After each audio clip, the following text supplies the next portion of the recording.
Louvado seja nosso Senhor Jesus Cristo, para sempre seja Deus louvado e amado.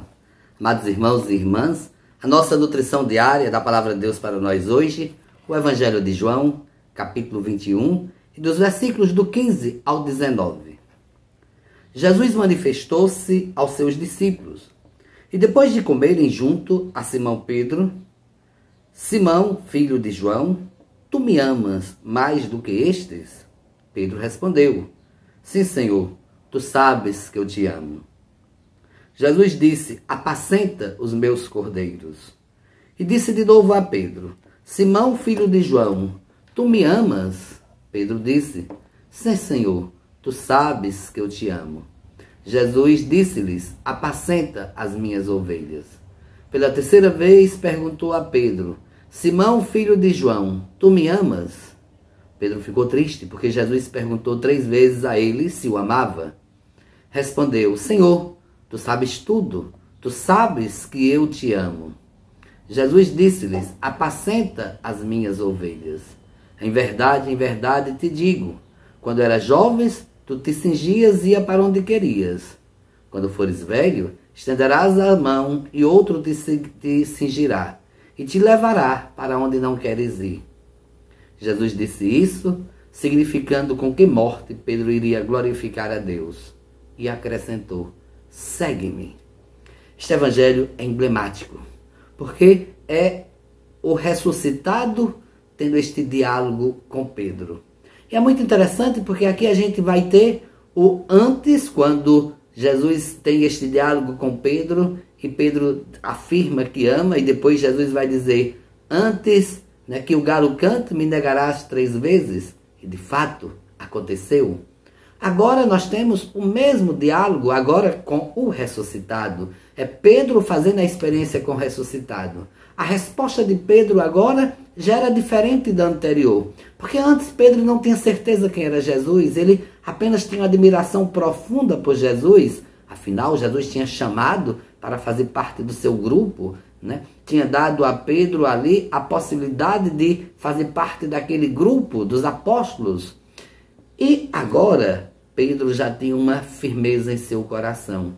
Porque Pedro agora não tinha mais uma suposição de quem era Jesus. Pedro sabia de fato agora quem era Jesus. Afinal, ele estava ali com o ressuscitado.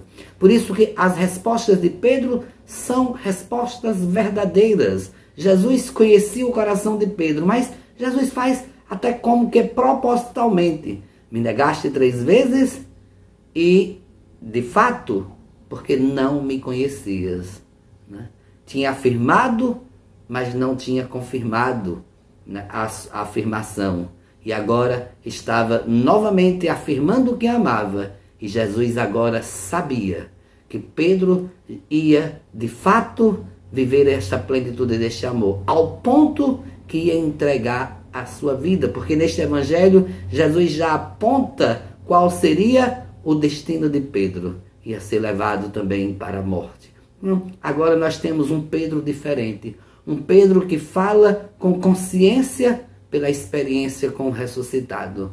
Jesus, quando vai chamar Pedro, é interessante porque Pedro também diz aqui uma afirmação muito objetiva, clara, de quem tem consciência plena do que está falando. Tu sabes tudo, tu sabes todas as coisas.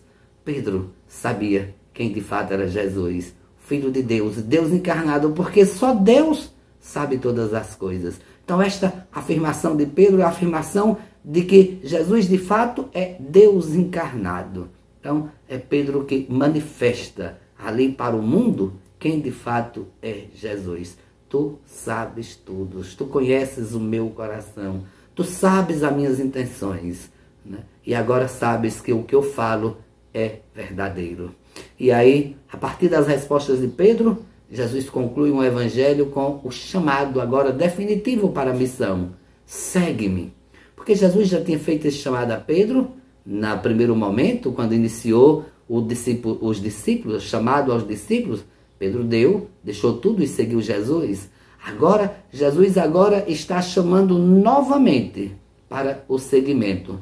Segue-me. Porque agora era um Pedro novo. Era um novo homem que estava prestes agora a iniciar uma nova missão na igreja.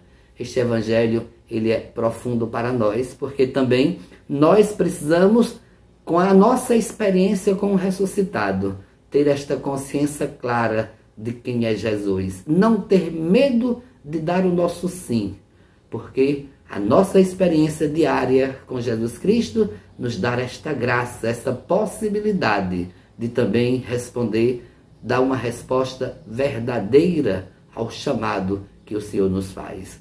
E quando Jesus fala para Pedro do qual será o seu fim, é também Jesus querendo dizer para cada um de nós: aquele que de fato assume terá as consequências do seu sim, né? Haverá de passar por provações, por perseguições, né? Haverá de ser levado para ser julgado, condenado. Então, Jesus vai também colocar isso para Pedro e colocar para cada um de nós. Quando nós decidimos verdadeiramente a dar o nosso sim a Jesus, e esse sim que não vem apenas agora de uma forma aparente, né? Não é pelo entusiasmo, porque quando o primeiro momento havia todo o entusiasmo de Pedro, havia toda a euforia de Pedro diante de todos os acontecimentos que Pedro tinha experienciado com Jesus, mas não tinha a certeza, uma fé verdadeira, não tinha ainda uma confirmação de quem Jesus era. Então, muitas vezes também o nosso sim é por entusiasmo, por euforia. Somos convidados muitas vezes para alguma missão na igreja ou em qualquer apostolado, pastoral, e pelo entusiasmo a gente dá também o nosso sim, né? Mas diante de algumas provações a gente começa a fugir das provações, a gente começa a não querer assumir a missão, as consequências da missão. Então, Jesus quer que nós sejamos agora este Pedro, este novo Pedro, que antes de dar o nosso sim, tenhamos a consciência das consequências que este sim trará para mim, para cada um de nós, né? Porque dar um sim a Jesus é ter esta consciência que não será fácil. Jesus disse: quem quiser me seguir, tome sua cruz e siga-me. Ou seja, saberemos que haverá cruzes, que haverá provações, que haverá desafios. E é isso que nos entusiasma, né? O nosso entusiasmo agora não é só para as coisas floridas, não é só para as coisas do encantamento. O nosso entusiasmo é saber que estamos ali entregando a nossa vida nas mãos do Senhor, porque nós não confiamos nos homens, mas nós confiamos em Deus. Está claro, agora Jesus confia plenamente em Jesus Cristo, porque sabe que é Deus encarnado. Amados irmãos e irmãs, este evangelho ele é assim para nós, ao mesmo tempo nos causa grande reflexão para os sims que nós temos que dar, né? E que seja um sim confiante, pleno, né? Sabendo de todas as provações, de todas as situações que iremos enfrentar, mas um sim com a confiança de que, de fato, faremos aquilo que o Senhor está nos autorizando fazer. Fazemos porque sabemos aonde queremos chegar. E queremos chegar com o Senhor, com o ressuscitado, na plenitude da vida. Um bom dia e que Deus abençoe a todos.